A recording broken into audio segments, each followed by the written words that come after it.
Well, it's official, everyone. Arrowhead is taking those first few steps towards fixing the divide within the community. And how are they doing that? Well, starting off with the clear communication that they promised. But not only that, talking about the improvements on the way, the updates, and how are they going to be handling balancing in the future. But what's really in the notes over here? Well, we're going to have to dive in to find out. So, it's safe to say that since the AMA, the atmosphere around Helldivers 2 has been a bit tense. And since then, there was a coordinated effort by many players within the Reddit and Steam communities to leave negative reviews within Steam, and the objective was to make it go from a mixed or positive review down all the way to mostly negative, because they wanted the eyesight of Arrowhead directly and the ear to make sure that they are listening to the grievances of the player base. But what exactly were those grievances? Well, at times it seems that there could be too many to list out in one short video, but to generalize over here, a lot of the frustration comes from a couple things, and starting off with poor communication on the side of Arrowhead. Historically, Arrowhead has not been the best at this, from not always telling us everything within patch notes, to being a little snippy at times on social media, to then keeping a lot of the information just within Discord. Players have not been happy with this, but this is starting to change, and we've seen now with the latest update and message that they are generalizing the information and getting it out there on a lot more platforms so that people have more eyes on what they're trying to convey to us. And that's a really great first step. But I would say that the major issue that's been bothering players for a very long time is actually regarding performance of the game itself. Now, the game runs differently, it seems, at times between PC and PS5 and Xbox, and you're always going to have a little bit of that, but sometimes it seems pretty jarring, and anytime that they do an update, and this last one especially, it seems like they've kind of caused more issues than they solved again, and that is kind of par for the course with Arrowhead. They address some issues, then they don't address others, and then those other issues that they didn't address become larger problems down the line. And I've seen, in recent times now, more frame rate drops, a lot more stuttering, more disconnects and crashing, and a varied experience between the host and the client. So it has players pretty upset about this, and I know that Arrowhead is saying in this last communication message that we'll get into that they're promising to address this a lot more in the near term, because they realize that, hey, we can't just push content, we actually have to go and address the issues that have been plaguing the game. But players have also been frustrated with the Galactic War as a whole, not having enough customization within the game, and not having true progression systems that go past just level 150 and the different titles. People want more, and myself included. Okay, with all that out of the way, let's actually dive into the message from Arrowhead and break down the most important bits. So their main focus is, of course, is always going to be pushing new content towards us because it is a live service game, but then improving and focusing on the core game, its stability, its progression, and of course its Galactic War. Now for the Galactic War, they want to go and focus on improving the meta progression of it, and they are significantly expanding the team that is working within this area, so we've been asking for a while that they kind of, up level and add more people onto the team. Well, it seems to be that they're doing that.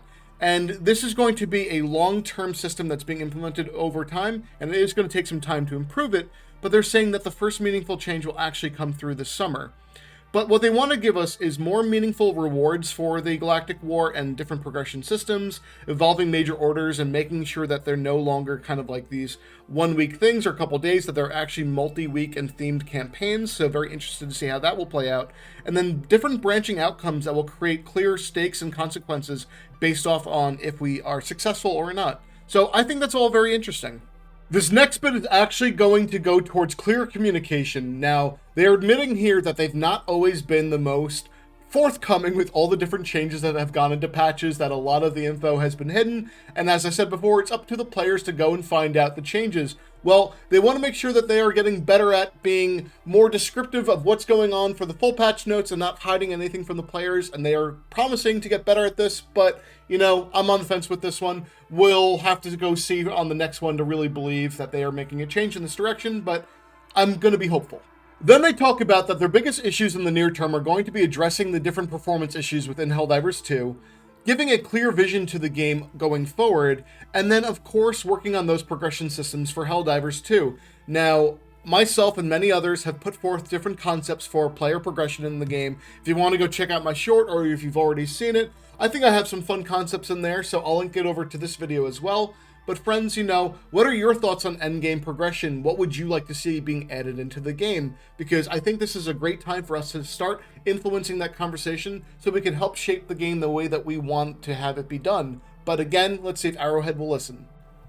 Now, this next bit is incredibly interesting, and it's been something that the players have asked for a while, and it's that Arrowhead is finally open to the idea of open beta testing for upcoming changes. Now, that would help players influence balancing decisions and different types of content that's coming out there to see if it's really going to be a beneficial change or whatnot for the game.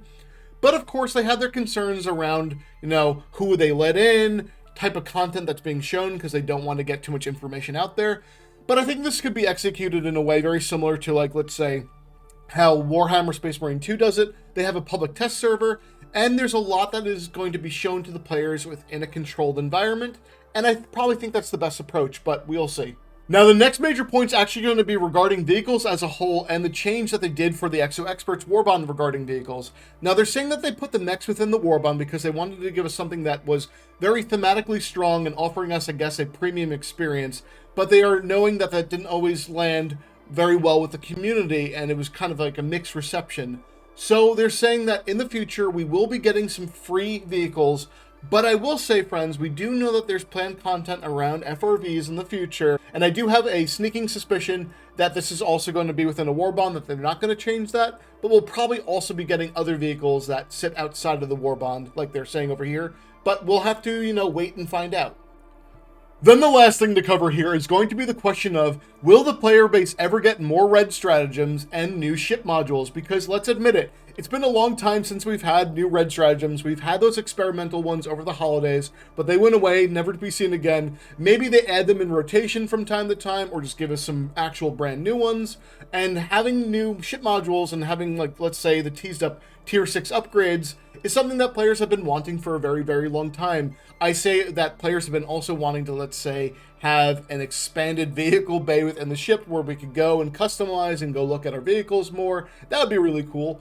But then also, friends, having better player progression is something that is on their radar. Again, we've said it before, but they're saying it one more time, so I guess they are saying it 3 times, so maybe it's going to come true. We're going to get better player progression past 150 like they promised previously. But, friends, we'll have to wait and see once more. So all this sounds great, but a personal takeaway from me, I'm looking to be hopeful because I think this is all steps in the right direction. This is what we've been asking for, and they are talking the talk, but we have to see them actually walk the walk. But I will say, regardless of what's going on Reddit and Steam reviews and whatever, I've been happy and very pleasantly surprised with the player base actually within the game. I personally have not had the best week. I just had a dog just pass by that we've had in the family for a very long time. So rest in peace, Duncan. And players have been really chill to me because I guess I could sense that my vibe was off. But they were just able to allow me to kind of, de-stress, disconnect from the problems going on in my life and just have a fun time within the game. And that is great. And that's what I'm here for. I love that as players we could come together and just have a great time within the game because, for the most part, we all love Helldivers too. Well, everyone, that's the video, and thanks for the time, and let me know how you feel about Arrowhead's response, and I will see you in the next video. Take care.